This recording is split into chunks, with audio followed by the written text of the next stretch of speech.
Assalamualaikum warahmatullahi wabarakatuh. Salam sehat, salam sepak bola, salam sliding. Halo slidingers, kembali lagi bertemu di channel Uncle Sliding. Tayangan Uncle kali ini akan mengulas persaingan kompetisi domestik BRI Liga 1 zona papan bawah alias zona degradasi. Kompetisi BRI Liga 1 semakin panas. Kalau tayangan sebelumnya Uncle sempat mengulas panasnya persaingan menuju gelar juara di papan atas, kali ini persaingan mendapatkan poin untuk menjauhi zona degradasi agar tidak terjatuh ke zona kasta divisi kedua. Di akhir musim juga sangat seru. Laskar Encong Persiraja Banda Aceh, Laskar Joko Tingkir Persela Lamongan, juara ISL 4 kali Mutiara Hitam Persipura Jayapura hingga Laskar Antasari Barito Putra masih berusaha mengeluarkan kemampuan terbaiknya agar tidak terjatuh ke divisi kasta kedua di kompetisi Liga Indonesia. Meskipun dua tim di atasnya baik Tira Persikabo dan pasukan LJ PSS Sleman juga belum bisa dikatakan aman ya. Namun Uncle coba fokus ke posisi klasemen saat ini. Bagaimanakah peluang tim lainnya di zona degradasi kali ini? Yuk langsung saja kita cek ulasan lengkapnya, statistik ketiga tim dan jadwal pertandingannya. Oh iya, tapi yang belum subscribe jangan lupa klik dulu tombol subscribe-nya ya, like dan aktifkan notifikasi loncengnya untuk mendapatkan informasi terbaru dari Uncle. Let's go!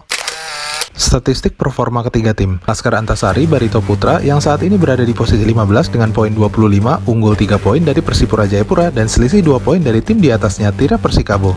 Tercatat Barito Putra yang performanya menurun menjelang akhir putaran pertama. Rapuhnya Barito Putra membuat Laskar Antasari harus kebobolan 27 gol di akhir putaran pertama. Imbas buruknya performa Laskar Antasari membuat manajemen merombak sebagian tim hingga pelatih. Memasuki putaran kedua, Barito Putra tercatat sebagai satu-satunya tim di musim ini yang mengganti seluruh pemain asingnya, mulai dari bek Azamat Baimatov, Kasio, Rafinha, hingga Coach Janur, hingga top skor kompetisi ISL 2018 Alexander Rakic harus didepak oleh manajemen. Laskar Antasari yang serius menghadapi putaran kedua kali ini termasuk dengan mengambil pelatih yang berpengalaman, Rahmat Darmawan. Pelatih yang pernah membawa Sriwijaya juara 2 kali dan meraih medali perak SEA Games usia 23 ini mendapat misi khusus untuk menyelamatkan Laskar Antasari dari degradasi. Coach RD mendapat suntikan dengan 4 pemain baru Barito yang cukup mumpuni. Mulai dari bek asal Brazil yang berpengalaman dan jago duel udara Renan Alves, playmaker Bruno Matos, Gai Junior, dan Kim Jin-sung. Barito Putra pun mulai menunjukkan hasilnya. Tercatat dari 5 laga terakhirnya, Laskar Antasari mengalami hasil 3 kali menang dan 2 kali kalah. Setelah gagal mencetak gol di 2 laga awal putaran kedua dan kalah 3 kali dari Bali United, Borneo FC, dan PSM Makassar di 4 laga pertamanya, Bruno Matos mencatatkan kemenangan krusial di 3 laga terakhirnya melawan pesaing di zona degradasi, membuat Barito Putra bisa sedikit bernafas lega. Mutiara Hitam Persipura Jayapura, juara Liga Indonesia terbanyak sejak berakhirnya era Gelatama ini, musim ini tampil buruk. Persipura yang dilatih pelatih tersuksesnya Coach Jackson F. Tiago yang sukses menghadirkan 3 gelar juara Liga dan 2 kali semifinal Piala AFC ini tidak mampu mengangkat prestasi Persipura bahkan hingga ke papan tengah. Di awal Liga dimulai, Persipura yang banyak dihuni pemain muda musim ini tampil memprihatinkan. Dari 12 laga awal, Persipura hanya mampu mencatat 1 kali kemenangan, 2 kali seri, dan 9 kali kekalahan. Namun performa buruk Persipura dan Coach Jackson tidak membuat manajemen Persipura langsung memecat pelatih legendarisnya ini. Hingga akhir putaran pertama, Persipura menjadi satu dari 3 tim yang paling banyak kebobolan. Total 35 gol bersarang di gawang Persipura, dan hanya mampu mencetak 14 gol di 17 laga putaran pertama. Suatu kondisi terburuk dari Persipura Jayapura, bahkan melampaui catatan buruk Mutiara Hitam di musim kompetisi 2018. Memasuki putaran kedua, manajemen tim Persipura merombak tim dan fokus berjuang mengubah misi dari juara menjadi menghindari jeratan degradasi. Persipura mengganti dan merombak dengan 6 pemain baru termasuk mengganti pelatih baru dengan Alfredo Vera, ex-pelatih yang membawa Persipura juara di TSC 2016. Menggantikan Coach Jackson yang harus tersingkir, Alfredo Vera dan Persipura di putaran kedua mulai berhasil melakukan perubahan. Penguasaan bola Persipura meningkat signifikan bahkan ketika melawan tim kuat. Kepercayaan diri dan kolektivitas pun membaik. Namun pertahanan yang buruk, kreativitas pemain, dan masalah mencetak gol dalam penyelesaian hasil akhir membuat Persipura belum berhasil memperbaiki peringkat. Di 5 laga terakhirnya, Persipura mencatatkan hasil 1 kali menang, 1 kali seri, dan 3 kali kalah. Bahkan total Persipura hanya mampu mencetak 19 gol di musim ini. Persipura berubah dari salah satu tim yang paling tajam menjadi tim kedua paling tumpul di musim ini setelah Laskar Encong Persiraja Banda Aceh. Laskar Joko Tingkir Persela Lamongan. Persela yang di 3 musim terakhirnya di kompetisi domestik selalu berada di posisi menengah bawah dan mengkhawatirkan kali ini mengalami deja vu. Kali ini Persela Lamongan berada di posisi terburuknya, berada di posisi 17 dengan poin 19 hasil dari 3 kali menang, 10 kali hasil imbang, dan 13 kali kalah membuat Laskar Joko Tingkir dalam posisi terjepit. Ini adalah pencapaian musim terburuk bagi Laskar Joko Tingkir dalam 4 musim terakhir. Sebelumnya Persela Lamongan selalu berada di posisi papan tengah dan hanya di musim kompetisi 2017 saja ketika itu Persela berada di posisi 14 dengan poin 30. Buruknya lini pertahanan, ketidakdisiplinan saat bertahan, dan kesulitan mengembangkan permainan serta mencetak gol menjadi penyebab Persela kesulitan memperbaiki peringkatnya.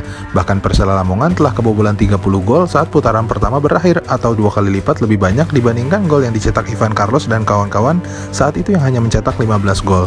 Buruknya pencapaian kondisi Laskar Joko Tingkir membuat manajemen Persela melakukan perombakan tim termasuk mengganti nahkoda. Tercatat Persela Lamongan melepaskan 5 pemain dan mendatangkan pemain yang baru, termasuk 2 pemain asingnya Ivan Carlos dan Jabar Sarza serta pelatihnya Iwan Setiawan. Selain masuknya Jose Wilson, penyerang ex Persebaya dan Selwan Al-Jaberi, pemain keturunan Irak kelahiran Swedia, diharapkan meningkatkan performa tim yang bermarkas di Stadion Surajaya ini. Pergantian pelatih hadirnya Jafri Sastra, pelatih yang pernah mengantarkan Semen Padang ke semifinal Piala AFC tahun 2013 juga belum bisa mendongkrak performa tim. Engkau melihat Persela Lamongan lebih baik dalam hal kolektivitas dan agresif dalam hal serangan, namun masalah bertahan dan ketidakdisiplinan serta daya juang dan determinasi tim secara keseluruhan belum membaik. Faktor di atas belum cukup memperbaiki peringkat tim Persela. Di putaran kedua dari 7 laga, Laskar Joko Tingkir belum pernah menang sekalipun, baru 4 kali seri dan 3 kali kalah.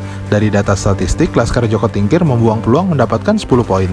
Di mana di 4 laga itu seharusnya Persela bisa menang saat melawan Persija, Persiraja Banda Aceh dan menang atas Madura United karena Guel Herme dan kawan-kawan saat itu sedang leading atau mencetak gol lebih dahulu serta mendapatkan 1 poin dan tidak kalah saat melawan Arema FC. Kurangnya disiplin dan hilang fokus di injury time membuat Persela gagal mendapatkan poin. Faktanya Persela Lamongan sudah 5 kali terkena comeback oleh tim lawan di musim ini. Jadwal pertandingan ketiga tim, Mutiara Hitam Persipura Jayapura masih memiliki 2 laga tersisa dan 1 pertandingan tunda di seri pertama putaran kedua kali ini. Tercatat Persipura Jayapura masih akan melawan Madura United, tim kuat Bali United dan peringkat 6 Borneo FC. Sedangkan perjuangan Laskar Joko Tingkir, Persela Lamongan menghindari zona degradasi menghadapi hadangan. Tercatat Persela yang masih memiliki 2 laga tersisa masih harus menghadapi 2 tim kuat Persib Bandung dan Bali United. Sedangkan Laskar Antasari Barito Putra di 2 laga sisanya mendapatkan lawan yang cukup mudah, diantaranya Macan Kemayoran Persija Jakarta dan Laskar Encong Persiraja Banda Aceh. Catatan Angkel, menjelang akhir kompetisi BRI Liga 1 yang hanya menyisakan 8 laga tersisa, persaingan papan bawah menghindari zona degradasi semakin seru dan panas. 3 tim yang berjuang mencari selamat, Angkel perkirakan akan mengeluarkan kemampuan terbaiknya. Tentu saja perjuangan para tim kali ini bukan hanya adu mental di lapangan, tapi juga di luar lapangan. Salah satunya adalah badai COVID-19 yang menerjang merata seluruh tim yang berlaga di kompetisi. Angkel mencatat peran krusial para pelatih ketiga tim akan menjadi salah satu faktor kunci bagi Persela, Barito Putra, dan Persipura, termasuk ketika pelatih harus memutuskan taktik dan strategi, termasuk ketika pemain andalan tidak dapat tampil karena harus karantina COVID-19. Angkel melihat dari ketiga tim, Coach Rahmat Darmawan dan pelatih Alfredo Vera memiliki keunggulan dalam hal kemampuan dan pengalaman menghadapi situasi sulit.